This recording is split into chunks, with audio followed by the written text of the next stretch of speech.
Hey everyone, my name is Megan and welcome back to the Suburban Homesteader. Today we're going to be finally harvesting our garlic. So you might have seen in a previous video around, I think April, May is when I actually prepped and planted the garlic. But now we're actually going to be harvesting the garlic. So it's a beautiful hot day. I don't like usually harvesting garlic when it's been wet. I prefer when it's been a bit more drier, which it has been bar the storm a few days ago. And it's definitely ready to be harvested. The three varieties, I had the Australian white garlic, the Dongasky garlic, and the elephant or the Russian garlic. So I'm very keen to give you a quick glimpse of how they've been going before we harvest together. All right, so here it is. So these two rows were the Russian garlic or the elephant garlic. A couple months ago, we had some cockatoos come through and absolutely decimate some of them. I left the bulbs in the ground to see what happened, and they actually re-sprouted, which was really good. So it'll be interesting to see how some of them have gone because of that. But you can definitely see the Russian garlic's ready to be harvested. You know, all of them have their leaves. They're starting to yellow and are also starting to tip over. The two rows of Dongasky have also gone super fantastic as well.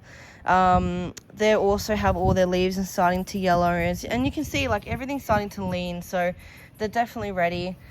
What hasn't gone well, which you might have picked up from the first video, was the Australian white garlic. I literally had just I ended up just doing one row because the bulbs when I got them, they weren't fantastic. But I still planted them out to see what they were like anyway. And only two had really germinated and sprouted. And, you know, they're super small. They're looking a bit unhealthy compared to the rest of them. But we're going to harvest it all anyway and see what they look like. Alright, so normally when you harvest garlic, you see a lot of people use big garden forks to unearth the bulbs, because you just don't want to pull them straight up, otherwise you'll damage the bulb potentially. But because I've got so much planted in here, I really don't want to disturb the other plants. So I've got tons of marigolds. I've also got some established watermelon plants that are right at the end of the bed here.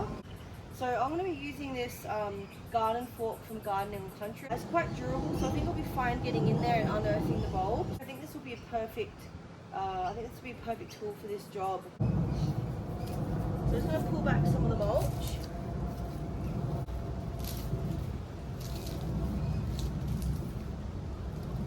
And I'm just shoving the garden fork all the way down past where I think the bulb will be. And I'm just using it to help lift it.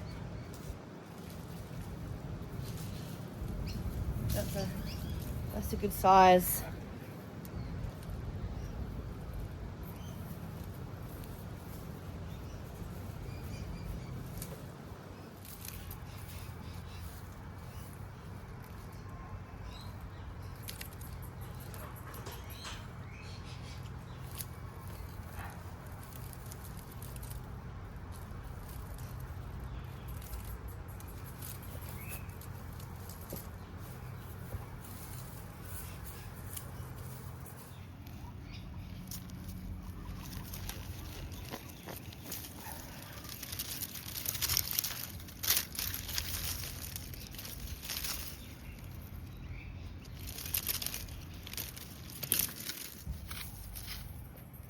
So these are some of the ones that had been damaged by the cockatoos, pretty much almost right near the base of the stem.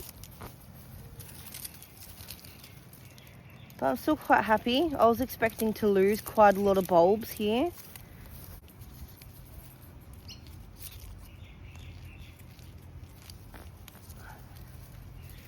Now I expected some of them to be a bit small because of that, so that's probably one of the smaller ones out of them.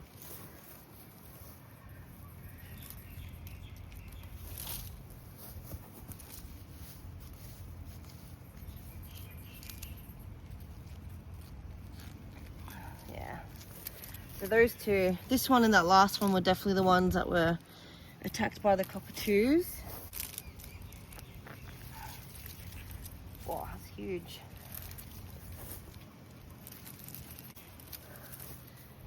Alright, so there you have the elephant or Russian garlic. So pretty, as you can see, they're pretty decent sized bulbs. And These are two of the ones that had been attacked most out of all of them from the cockatoos. So you can just see the size differences. But I'm still happy to get, like that's still a normal size bulb in another variety. So that's still pretty good. I'm happy with that. All right, so now it's time to harvest the Dongaski.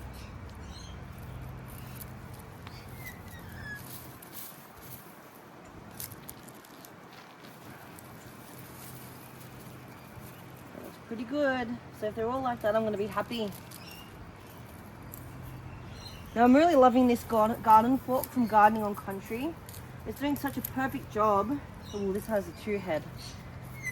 It's doing such a perfect job with being able to lift them and leveraging the garden fork up against the bed too. It's quite durable and able to get them up out of the bed.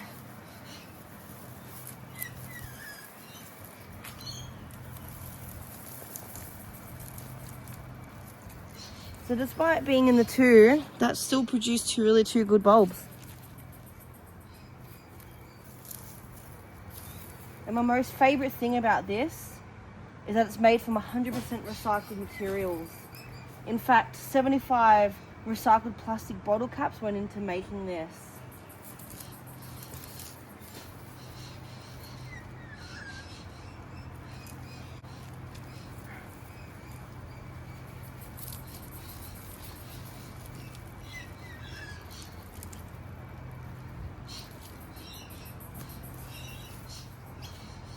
So this little fork just allows me to get in and around the marigolds without disrupting their root system.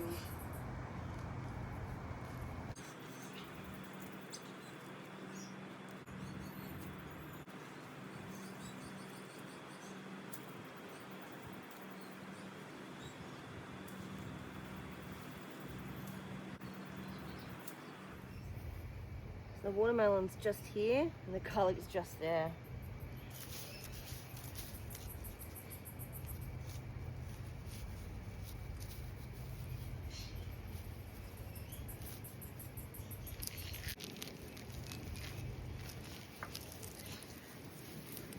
Easy.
I've only got these 2 Australian white garlics left now.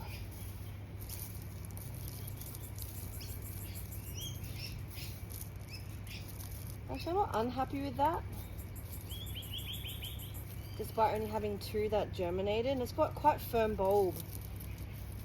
So that's okay. It'll be interesting to see what this tastes like compared to the others.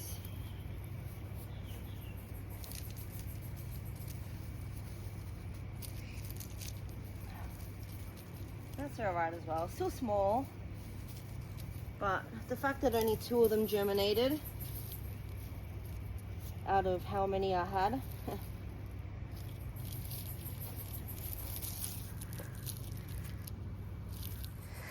So this is a 2025 garlic haul. So like I said, only 2 of the Australian white garlics had actually succeeded out of the whole bunch. But look, I'm not too unhappy with those 2, but as you can see, the elephant white garlic and the Dongaskis went super fantastic. I'm quite happy with that.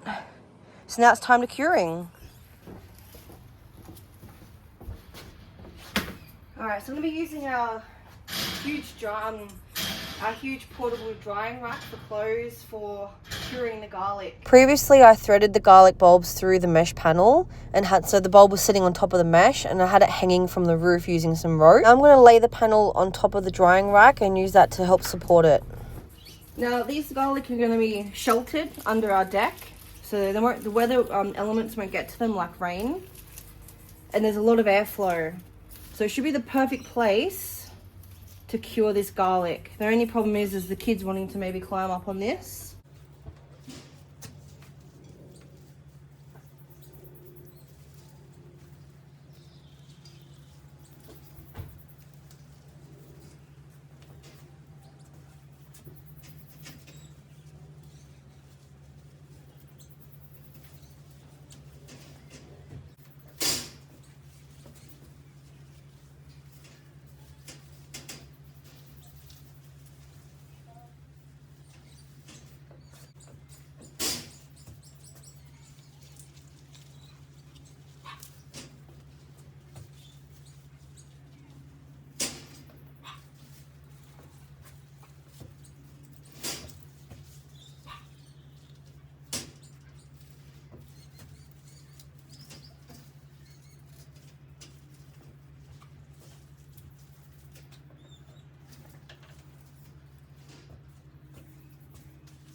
I'll go straight through. So this one's a little bit too small for the mesh, so I'm just going to have this laying here for the moment. I dare say that Australian white garlics will be too small as well.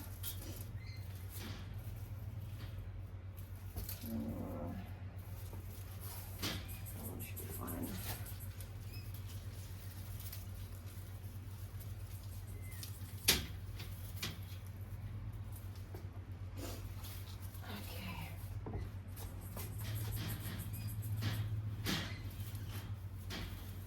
So there we have it, 26 bulbs of garlic. So they'll sit here for about 1 or 2 weeks, and then I will give them a trim, both the roots and the stem. 26 bulbs will essentially last us the whole year. Once they're cured, I'll keep a couple fresh in the pantry. I'll also dehydrate some and turn it into garlic powder.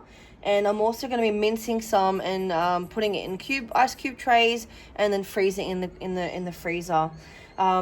You know, it's definitely worth growing. You know, we sourced our garlic bulbs from the seed collection.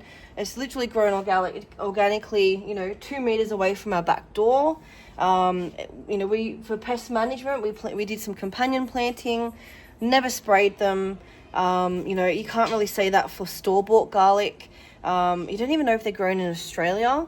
A lot of the time they're imported from overseas, and you don't know what they're being sprayed with.